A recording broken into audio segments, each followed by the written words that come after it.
ناظرین کرام، السلام علیکم ورحمۃ اللہ۔ آج ہم پھر اپنے بزم نعت و ادب FGNA یوٹیوب چینل پر آپ سے روبرو ہیں۔ اپنے شہر کانپور کی وہ شخصیت جو کہ تعریف کی محتاج اور تعارف کی محتاج نہیں ہے۔ میری مراد قاضی شہر کانپور حضرت علامہ مولانا مفتی ثاقب ادیب صاحب مصباحی دامت برکاتہم عالیہ والقدسیہ قاضی شہر کانپور سے ہے، جو کہ ہمارے شہر کے قاضی ہیں اور الحمدللہ سابق قاضی شہر کانپور حضرت علامہ مولانا قاری عبدالسمیع صاحب علیہ الرحمہ کے نواسے بھی ہیں۔ مبارک پور جامعہ اشرفیہ سے فارغ ہیں اور شہر میں اپنے قاضی کے منصب پر خدمات انجام دے رہے ہیں۔ آج ہم انہی سے آپ کی ملاقات کرانے کا شرف حاصل کریں گے۔ خواہش سے نہیں گرتے پھل جھولی میں، خواہش سے نہیں گرتے پھل جھولی میں، وقت کی شاخ کو میرے دوست ہلانا ہوگا۔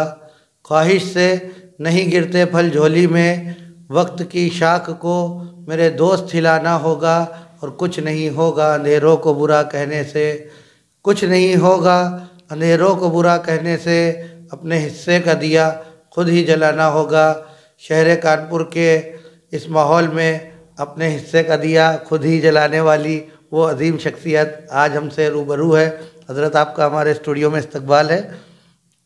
السلام علیکم ورحمۃ اللہ تعالیٰ وبرکاتہ۔ وعلیکم السلام ورحمۃ اللہ تعالیٰ وبرکاتہ۔ تو آپ سے گزارش ہے حضرت کہ ہمارے سامعین کو اپنا تعارف اور اپنی ولادت کی جگہ، سن پیدائش اور اہل خانہ کا تعارف پیش کرائیں گے۔ بہت بہت شکریہ ایاز بھائی، اور اپنی بزم محبت میں آپ نے بلایا، میں اس کا ممنون و مشکور ہوں۔ اللہ تعالیٰ استقبال ہے آپ حضرت کو سلامت رکھے، آمین اور دین و دنیا کی دولت سے آپ کو مالا مال فرمائے۔ آمین آمین، شکریہ، جزاک اللہ۔ میں ضلع بجنور اور نگینے کے قصبہ میں 1992 میں پیدا ہوا تھا۔ یہ ضلع بجنور سے ہمارا پرانا تعلق ہے، کیونکہ ہمارا پورا خاندان بجنور سے کانپور ٹرانسفر ہوا۔ اچھا، ماشاء اللہ۔ ہاں، جس کی تفصیل بعد میں۔ جی جی تو وہیں پیدا ہوا، پھر 6 سال کے بعد میں کانپور آ گیا۔ ماشاء اللہ، ابھی صرف 30 سال عمر ہے حضرت آپ کی۔ ہاں، 31 سال عمر جی، ہے۔ 31 سال۔ اس کے بعد میں کانپور آ گیا نانا کی خدمت میں۔ انہوں نے تھوڑی بہت تعلیم حاصل کرائی جی اور حفظ مکمل ہوا۔ تو حضرت اپنے اہل خانہ کا تعارف پیش کرانا چاہیں گے ہمارے ناظرین کو؟ جی بالکل، الحمدللہ۔ سب سے پہلے تو یہ کہ 1854 میں ضلع بجنور سے حضرت علامہ مولانا عبدالرزاق صاحب علیہ رحمۃ الرضوان وہ یہاں پر تشریف لائے کانپور میں۔ جی، جس وقت قاسم نگر بولا جاتا تھا محلہ، آج وہ باسمنڈی کے نام سے مشہور ہے۔ 1854 باسمنڈی کا نام قاسم نگر، قاسم نگر جی، چوک باسمنڈی، اس طرح سے اس کا نام تھا۔ آج باسمنڈی ہے۔ جی ہاں، سبھی صاحب کا زیادہ تر خاندان پورا وہی باسمنڈی وہی رہا، وہی سے منسوب رہا۔ وہ آئے، انہوں نے جو ہے علم کی شعائیں کانپور میں پھیلائیں، جی اور ماشاءاللہ، اور تقریباً وہ قاضی شہر بھی رہے پورے۔ پھر انہوں نے جب دیکھا کہ حالات اور شرعی معاملات جس طریقے سے آج وہاں پر قائم ہیں اور آج ہو رہے ہیں، تو وہاں پہ ایک جب وہ شرعی معاملات کرتے تھے تو ایک پٹا ہوتا تھا جو قاضی پہنتا تھا، وہ آج بھی موجود ہے۔ اچھا، ماشاءاللہ۔ ہاں، وہ کمر پہ پٹا باندھتا تھا، ایک اردری دائیں کھڑا ہوتا تھا، ایک بائیں، یہاں پٹا باندھتے تھے۔ تو وہ کھڑے ہوتے، وہ بیٹھ کے فیصلہ سناتے تھے جس طریقے سے ایک جج سناتا ہے۔ تو وہ 1921 میں انہوں نے باسمنڈی میں دارالقضا قائم کیا تھا، جو آج بھی موجود ہے، جو ہم لوگ دیکھ رہے ہیں، رویت ہلال کمیٹی، سنی مرکزی رویت ہلال کمیٹی، دارالقضا باسمنڈی کانپور۔ تو وہاں سے فیصلے ہوتے تھے برٹش پیریڈ میں۔ پھر ان کے 2 صاحبزادے تھے، مولانا عبدالکافی اور مولانا عبدالغنی۔ تو مولانا عبدالکافی وہ بھی بہت جید عالم دین تھے، انہوں نے مجاہدانہ کردار ہندوستان کی آزادی میں کیا، اور خلافت کمیٹی کے وہ اہم رکن تھے، اور اپنی جانثار صلاحیتوں سے انہوں نے بے پناہ صلاحیتوں سے ملک کی اہم شخصیت میں انہوں نے نام کمایا۔ تو ان کا وصال ہوا 32 میں، 1932 میں ان کا وصال ہوا۔ پھر مولانا عبدالغنی صاحب اور مولانا عبدالکافی صاحب دونوں اپنے والد کے ساتھ باسمنڈی میں ایک ادارہ قائم ہوا تھا امداد العلوم، اس کی خدمت کرتے تھے. اچھا ماشاء اللہ. ہاں، اور اس کی مطلب مناظرے وغیرہ جو کچھ تھے سب یہی لوگ دیکھتے تھے، اور دیگر ان کے ساتھ معاون رہتے تھے، معاون کی شکل میں. 38 میں پھر مولانا عبد الغنی صاحب کا انتقال ہو گیا. جس وقت ہمارے نانا کی عمر مولانا عبدالسمیع صاحب علیہ رحمہ کی 5 سال تھی. اور مطلب اتنی چھوٹی عمر میں؟ ہاں 5 سال عمر تھی. پھر اب دادا مرحوم بھی تھے ہمارے نانا کے، مولانا عبدالرزاق صاحب، تو انہوں نے اپنے پوتے کی مطلب انہوں نے ہی پرورش کری. 1946 میں ان کا بھی انتقال ہو گیا، جس وقت ہمارے نانا کی عمر 13 سال تھی. تو غموں کا پہاڑ مسلسل سلسلہ وار ٹوٹتا رہا. لیکن میں اتنی کم عمری میں ہی میں اتنی دعائیں دیتا ہوں. ہمارے نانا کی جو والدہ تھیں، انہوں نے اپنے قدموں کو پیچھے نہ ہٹایا، بلکہ مولانا عبدالسمیع صاحب کی علمی مشغولیت میں اور بہتر تعاون پہ اور علم کے میدان میں ان کو اور اتارا. اور انہی کی دعائیں، ان کی محنتوں کا نتیجہ بھی آگے چل کے شہر نہیں کیا پورے صوبے میں روشن ہوئے، اور انہوں نے جو ہے پورے ہندوستان میں نام. 1946 کے بعد پھر وہ کانپور میں جیسے جیسے کیا نام دن بڑھتے گئے، گزرتے گئے، پھر وہ جو باسمنڈی تھی وہاں پر تو دوسرے امام تھے. پھر وہ اپنی قلی بدار مولانا عبدالکافی صاحب جہاں امامت کرتے تھے، مولانا عبدالغنی صاحب وہاں پہ وہ چلے گئے تھے، تو وہاں کے امامت کے فرائض انجام دیتے تھے. 1964 میں وہ شہر قاضی کے منصب اور دارالقضا کے منصب پر فائز ہوئے. نانا قاری عبدالسمیع صاحب علیہ رحمۃ اللہ. 1964 سے لے کے 2007 تک وہ فائز تھے. اور تقریباً 6 سال کا عرصہ میں دسترخوان پہ میرا گزرا. میں صبح 7 بجے مدرسے جاتا تھا تو رات میں 8 بجے آتا تھا. دوپہر کا کھانا، رات کا کھانا نانا ہی کے ساتھ کھاتا تھا. تو مجھے وہ ساری چیزیں ان کی صحبت بھی رہی، ان کی تربیت بھی رہی ماشاء اللہ سے، جو انشاءاللہ شہر کانپور فیضیاب ہوگا اس سے انشاءاللہ آنے والے وقت میں، اور ہو رہا ہے انشاءاللہ. تو ابتدائی تعلیم حضرت آپ کی کہاں ہوئی، اور کیا کیا کوالیفیکیشن رہی، کہاں سے کن کن درسگاہوں سے آپ نے فراغت حاصل کی، اس کے بارے میں کچھ ناظرین کو بتائیں گے؟ میں الحمدللہ بہت شکر گزار ہوں اپنے نانا مرحوم کا، اور ان کی مغفرت کی دعا بھی کرتا ہوں کہ میں آج اس جگہ پر اور اس منصب پر ہوں، سب انہی کی کاوش ہے. بے شک اللہ تعالیٰ ان کی بال بال مغفرت فرمائے. آمین آمین. اور میں ابتدائی تعلیم ساتھ ساتھ حفظ بھی کرتا تھا، اور مجھے انگلش ٹیچر بھی پڑھانے آتے تھے اور اردو بھی سکھاتے تھے. تقریباً 2000 میں نے حفظ شروع کیا. ماشاءاللہ. اور مسلسل تھوڑا بہت پڑھتا تھا، ناظرہ بھی کیا. پھر اس کے بعد دھیرے دھیرے 3 یا 4 میں حفظ مکمل ہوا. حفظ مکمل ہونے کے بعد پھر میں نے پہلی تراویح بھی سنائی 2006 میں ماشاءاللہ، نانا ہی کے سامنے، انہی نے اپنے مصلی پر کھڑا کر کے قلی بازار میں. تو وہاں 2006 میں تراویح سنائی. 7 میں جو ہے 6 کے آخر میں مبارک پور اشرفیہ داخلہ چلا گیا. اور سب سے بڑی بات یہ ہے، جس انسان کو صحیح سے اردو نہیں لکھنا آتا تھا اور تمام چیزیں تھیں، داخلہ ایڈمیشن جو وہاں پہ ہوتا ہے وہ بہت ناممکن صورت حال بنتی ہے. ہندوستان کی سب سے بڑی درسگاہ 30-35 ہزار لوگ بیٹھتے ہیں. اور ایاز بھائی سب سے بڑی بات یہ ہے کہ داخلہ نہیں ہو رہا تھا. یہ کرم ہے حضور امین ملت ماہر مطہرہ کا کہ انہوں نے بہت ساری چیزیں کچھ بند لفافے میں لکھی. تو میں نے مصباحی صاحب کے حوالے ہمارا داخلہ کرانے حضرت عالم رضا صاحب علیہ رحمہ گئے تھے. ماشاءاللہ. ساتھ میں لے کے گئے، ساتھ میں لے کے آئے. وہاں ایڈمیشن ہوا 2006 میں. اس کے بعد پھر وہاں سے مسلسل تعلیم پوری. عالم رضا صاحب نے بہت شروعاتی دور سے ہی آپ کے گھر کی گھرانے کی خدمات انجام دی حضرت نے. شروع سے ہی مجھے وہاں لے کر کے گئے حضرت کے کہنے پر. وہاں جو رودات پیش ہوئی ایڈمیشن پہ، تو وہ پوری رودات انہوں نے واپس آ کر کے نانا کو بتائی. تو اس کے 1 ہفتے کے بعد پھر میں مبارک پور گیا. وہاں میں نے اردو اور زیادہ بہتر کری اور تعلیم کی تگ و دو میں لگا رہا. پھر ساتھ میں نانا کا وصال ہوا. ایک غموں کا پہاڑ ہمارے اوپر ٹوٹ پڑا.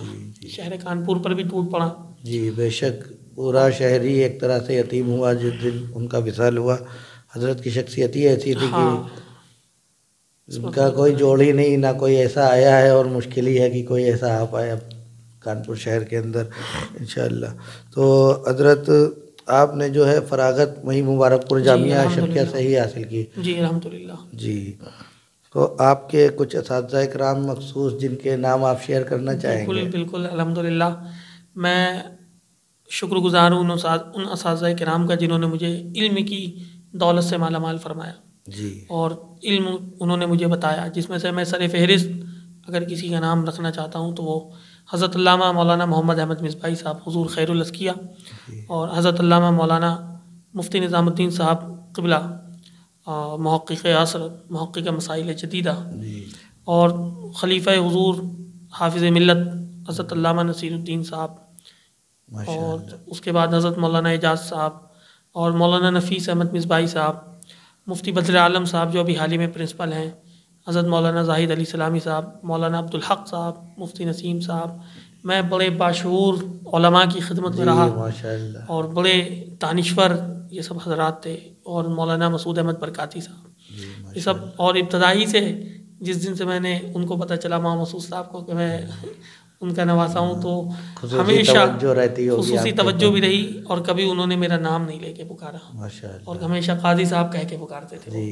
تو میں سمجھتا ہوں کہیں نہ کہیں ان کی دعاؤں کا سازہ کرام کا ثمرہ ہے.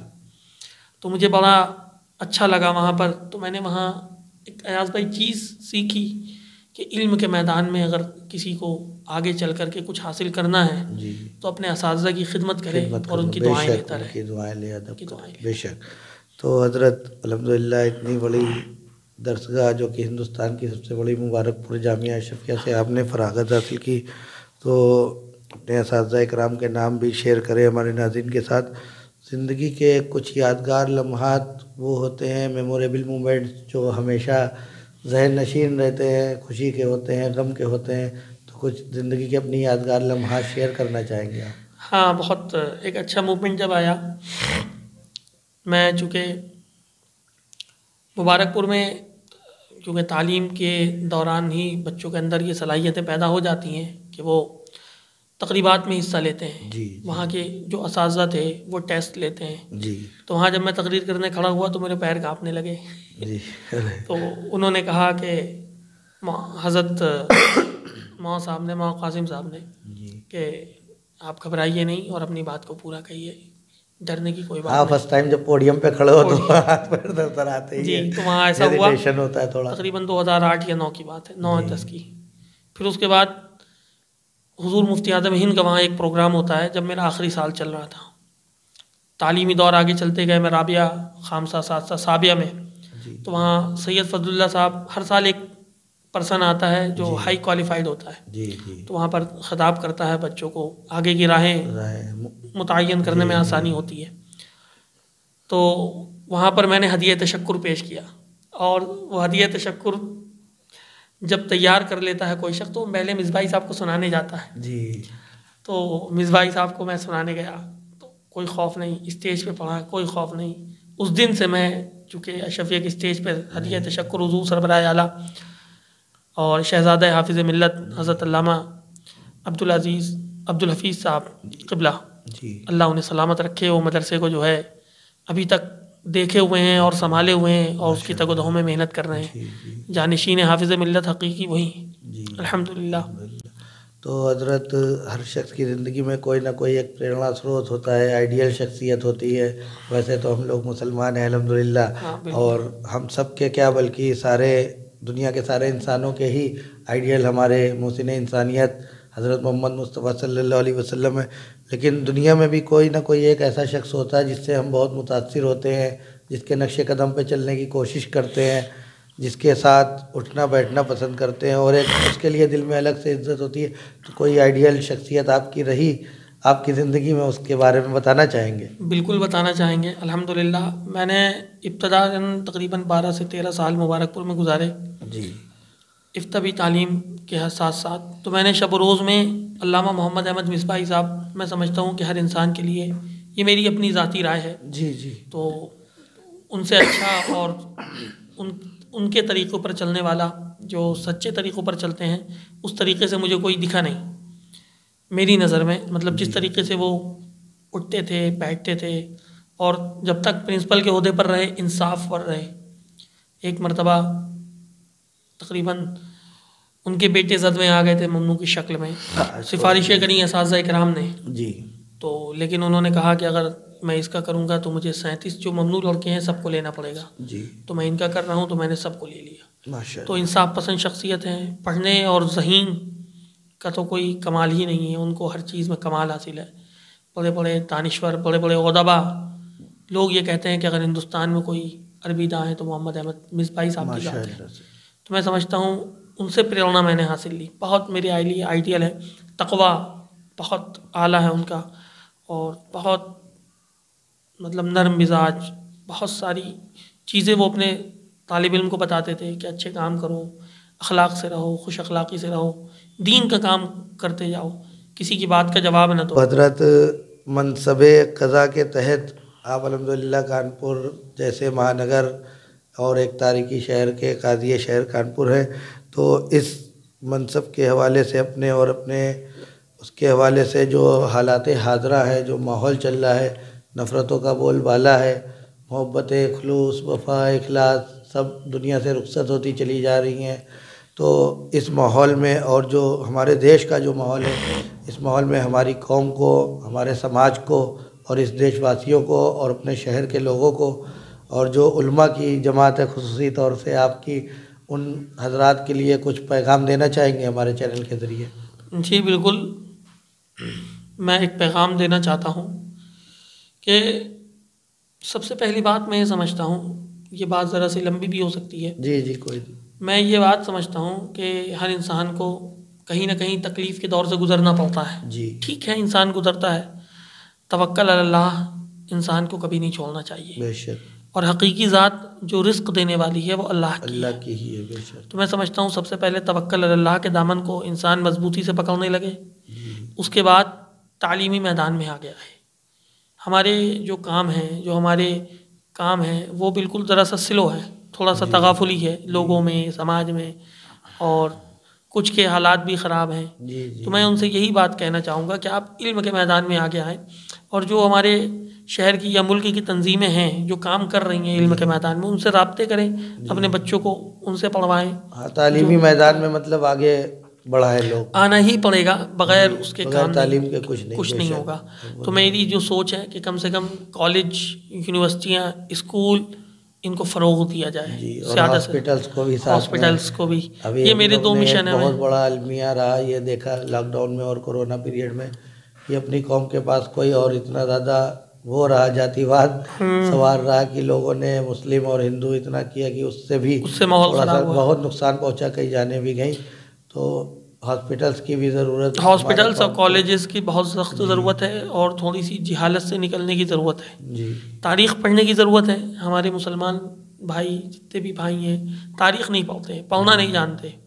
ان کو پڑھنے کا شوق نہیں ہے، یہ پڑھنا نہیں جانتے. یہ پان کی دکان پہ کھڑے ہو گئے، چائے کی دکان پہ کھڑے ہو کے اپنے آپ کو فخر محسوس کرتے ہیں، اس کے بعد کہتے ہیں ہم پہ ظلم ہو رہا ہے. تو میں سمجھتا ہوں کہ منصب قضا پر بیٹھ کر کے مجھے یہ محسوس ہوا کہ قوم ابھی بھی بالکل کچھ کرنا ہی نہیں، غفلت میں جی رہے ہیں. جبکہ یہ غفلت میں جینے کا وقت نہیں، یہ کھڑے اٹھنے کا وقت ہے، کھڑے ہونے کا وقت ہے. ایک دم اٹھ جائیے اور اپنے آپ کو احتیاط سے کام لینے والا، اپنے آپ کو کسی طرح کسی جگہ وقف کر دیجئے، تاکہ کم سے کم آپ کے وقف ہونے سے کسی کی، آپ جو اس سے علم حاصل آپ نے کیا ہے تو 10 کو پھیلا سکیں، اپنے قوم کی، اپنے سماج کی کچھ خدمات انجام دے سکیں، بہتر ہے. تو حضرت یہ پیغام آپ کا ہمارے چینل کے ذریعے اور علماء کے درمیان میں ایک بات کہتا ہوں کہ جتنے بڑے بڑے علماء ہیں سب ہیں، الحمدللہ سب کو اللہ سلامت رکھے. کم سے کم سر جوڑ کر کے بیٹھ جائیں، اور بیٹھ کر کے ایک منشور، ایک نظم، ایک نظام یا ایک تنظیم قائم کر لیں جو کم سے کم ملک کے حالات پر اور کھڑے ہو کر کے ببانگ دہل اپنی آواز کو بلند کر سکے. تو حضرت علماء کے اتحاد کے لیے کچھ کہنا چاہیں گے؟ ہمارے شہر کا تو ماحول جیسا کہ دیکھ ہی رہے ہیں آپ بھی، اور ہم لوگ بھی اپنے بچپنے سے دیکھتے چلے آ رہے ہیں. قادیان کی بھی تعداد ایک ہے، اور گروپ بازی اتنی ہے کہ مطلب کوئی کسی کے ساتھ بیٹھنا نہیں چاہتا ہے. ساتھ میں ایک آدمی بڑھتا ہے تو دوسرا تب بھی اس کے ساتھ نہیں. تو کچھ علماء کے لیے کچھ ایسا پیغام، اتحاد کا کوئی پیغام دینا چاہیں گے؟ نہیں، دیکھیے اتحاد میں مضبوطی ہے، اتحاد کر لیں، بیٹھ جائیں سر جوڑ کر کے. مجھے کسی کے ساتھ بیٹھنے میں کوئی مسئلہ نہیں ہے، میں سب کے ساتھ بیٹھ سکتا ہوں، اور میں بیٹھتا ہوں. مجھے جہاں کوئی بلائے میں آ بھی جاتا ہوں. لیکن جہاں تک اتحاد کی بات ہے تو اتحاد سے ہی کام چلے گا. اور اگر آپ اتحاد کرنے میں ناکام رہے تو کم سے کم اپنے حصے کا کام کر کے جائیں. اتحاد نہیں کر پائے تو اس اتحاد کے چکر میں زندگی بھر اتحاد کے چکر میں نہ پڑے انسان، بلکہ اپنے حصے کا کام کر کے جائے جو اس کے حصے کا کام ہے۔ اور رہی بات گروپ بازی کی، تو اس سے کوئی فائدہ نہیں ہے۔ جن کا کام غلط کرنا ہے ان کا کام غلط ہے، جن کو کام کرنا ہے وہ اپنا کام کرتے ہیں۔ تو حضرت آپ ہمارے اسٹوڈیو میں تشریف لائے، بہت بہت شکریہ آپ کا۔ الحمدللہ ہماری جو تنظیم فیضان غریب نواز ایسوسی ایشن ہے اور اس کی ادبی یونٹ بزم نعت و ادب ہے، جیسا کہ عالم رضا صاحب علیہ الرحمہ ہمارے تنظیم کے سرپرست بھی تھے، اب آپ ان کی جگہ پہ ہیں، آپ بھی سرپرست ہیں ہمارے ایسوسی ایشن کے، تو ہماری تنظیم اور ہمارے اس چینل کے لیے کچھ دعائیہ کلمات اور تاثرات پیش کرنا چاہیں گے؟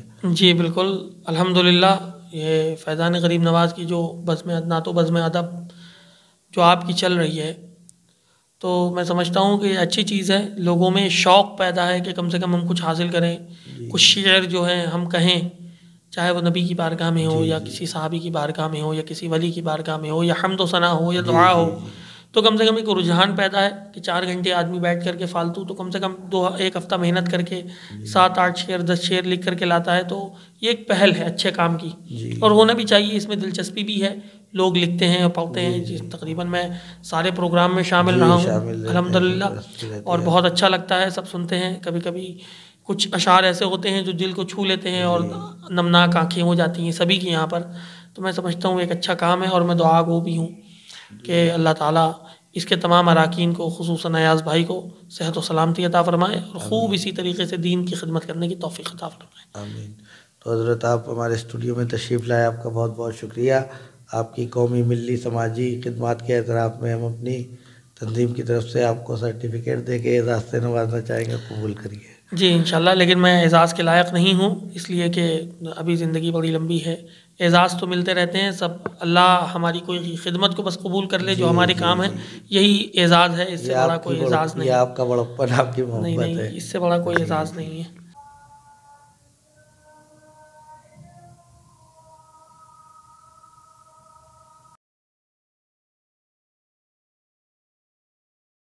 ہمارے اسٹوڈیو میں تشریف لائے، آپ کا بہت بہت شکریہ۔ انشاءاللہ ہم پھر آپ کو مدعو کرتے رہیں گے وقتاً فوقتاً، اور آتے رہیے گا، اپنی سرپرستی فرماتے رہیے گا انشاءاللہ۔ حضرات، یہ تھے قاضی شہر کانپور حضرت علامہ مفتی ثاقب ادیب مصباحی صاحب، جن سے آپ نے ملاقات کی، ان کے بارے میں جانا، ان کے بہت ہی قیمتی پیغام کو سنا۔ انشاءاللہ اسی طرح سے ہم آپ کی ملاقات اپنے اس چینل کے ذریعے سے کراتے رہیں گے۔ علماء، شعراء، ادبا، مشائخ، social, literal, motivational, spiritual personalities سے آپ کی ملاقات اپنے چینل کے ذریعے سے کرواتے رہیں گے۔